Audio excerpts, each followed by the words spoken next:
Ẹ̀yin tèmi, ẹ káàbọ̀ padà sórí ètò yín ètò wa. A dẹ̀ dúpẹ́ lọ́wọ́ yín fún gbogbo ẹ̀yin tí ẹ̀ ń wo fọ́nrán wa, tí ẹ bá wa like rẹ̀, tí ẹ bá wa share rẹ̀. Ẹ̀yin tèmi, allegation kan tí arákùnrin kan tí ó pass sí SEYI Makinde, gómìnà ìpínlẹ̀ Ọ̀yọ́, ó ní ó ti ń lọ káàkiri lórí ayélujára. Ńlá ní kí àwa náà kí àwa fi fún ẹ̀yin olólùfẹ́ wa kí ẹ lè bá wa wò ó. Etí ẹ mọ̀ wípé ọjà Bódè, Òjó ṣọ́ọ̀bù Bódè, Òjó ní Ìbàdàn, ẹ̀yin jẹ́ etí ẹ mọ̀. Ẹ̀yin tèmi, ẹgbọ́n nǹkan tí arákùnrin yìí tí ó sọ. Gọ́vnà SEYI Makinde wọ́n ní àwọn ṣọ́ọ̀bù tó wà ń Bódè wọ́n ló jóná. Bó sì ṣe jóná ó lè jẹ́ náà nípa ó lè jẹ́ kan ló ṣe. Ẹ ràn wọ́n lọ́wọ́ kẹ́ ẹ bá wọn tún ṣọ́ọ̀bù kọ́ padà ní kẹ́ ẹ dẹ̀ fún ọ lówó kọ́ fi bẹ̀rẹ̀ ọjà padà. Kò ń ṣe pé bí ṣọ́ọ̀bù wọn tún ṣe jóná ní ìsìn báyìí sìn tẹ́ wà lọ mú tẹ́lẹ̀ fẹ́ wá kọ́ ṣọ́ọ̀bù mẹ́ tẹ́lẹ̀ tó kọ́ ṣọ́ọ̀bù tán nìkan máa mú 20 million 15 million wá lórí ṣọ́ọ̀bù tó jóná. Tẹ́ ẹ báyìí wá tẹ́ tún ṣọ́ọ̀bù ńkọ́ tẹ́ ni wọ́n tún máa ra 10 million 15 million ajẹ́pẹ̀yìn lẹ́dọ́gbọ̀n jóná sí. Ẹ̀yin tèmi, a ṣe máa fún láǹfààní láti wo fọ́nrán yìí parí, ṣùgbọ́n kí a tún tẹ̀síwájú ẹ jẹ́ ká sáré sọ eléyìí.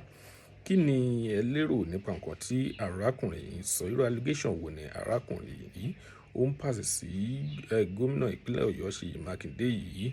Ẹ̀yin tèmi, èmi mọ̀ SEYI Makinde sí èèyàn gidi, èèyàn tó dáa, èèyàn dáadáa. Èmi mọ̀ gómìnà ìpínlẹ̀ Ọ̀yọ́ sí. Èmi ò dẹ̀ tí ì rí ọmọ ìpínlẹ̀ Ọ̀yọ́ tí ó ń sọ̀rọ̀ SEYI Makinde tí ó ń sọ ní búburú. Èmi ò tí ì mọ̀ o, èmi ò tí ì gbọ́ rí, mi ò tiẹ̀ tí gbọ́ rí. Ṣùgbọ́n nǹkan tí arákùnrin yìí tí ó ń sọ báyìí, ṣé òótọ́ ni tàbí irọ́ ni? Torí wípé ó dàbí pé gómìnà yìí ò ti ṣe nǹkan tí ó jọmọ́ irú nǹkan báyìí ni arákùnrin yìí ò fi ń sọrú ọ̀rọ̀ yìí. Ẹ̀yin tèmi, ọ̀rọ̀ pọ̀ nínú ìwé kọ́bọ̀ tí a máa sọ lénìí nípa allegation tí arákùnrin yìí tí ó ń pass sí SEYI Makinde, gómìnà ìpínlẹ̀ Ọ̀yọ́. Ẹ̀yin tèmi, ẹ máa bọ̀ wá ká lọ, ẹ jẹ́ ká wo fọ́nrán yìí. Ṣọ́ọ̀bù ńkọ́ tẹ́ ni wọ́n tún máa ra 10 million 15 million ajẹ́pẹ̀yìn lẹ́dọ́gbọ̀n jóná sí tẹ́ ẹ lè bá gbálẹ̀ ẹbẹ̀ nu. So gọ́vnà SEYI Makinde àwọn ìyá àwọn òlò lóònù náà ń gbà. Ẹ bá wọn tún ṣọ́ọ̀bù ńkọ́ kẹsì fún wọn lówó kọ́ fi máa tajà ní. Ẹ má tó gbalẹ̀ wọn o. Ìsìnlẹ̀ tó múlẹ̀ ní ilẹ̀ tó gbà ní ilẹ̀ tó lọ máa ta 15 million 20 million. Tẹ́ ẹ bá ṣe bẹ́ẹ̀ ajẹ́pẹ̀yìn lẹ jóná sí pé ṣọ́ọ̀bù lọ jóná. Tẹ́ bá tẹ́ mọ̀ pẹ́yìn kọ́ lẹ jóná sí ṣọ́ọ̀bù Bódè tó fi jóná. Ẹ bá wọn tún kọ́ kẹsì fún wọn lówó kẹ́ ràn wọ́n lọ́wọ́. Local government ibẹ̀ wọ́n ń gba allocation látọ̀dọ̀ Tinubu. Allocation tó wá látòkè látọ̀dọ̀ Tinubu. Ẹ fi bá wọn tún ṣọ́ọ̀bù ńkọ́ kẹsì fún wọn lówó kọ́ fi bẹ̀rẹ̀ ọjà kẹ́ ṣàánú wọn. Kò sí bí wọ́n ti fẹ́ rówó mi.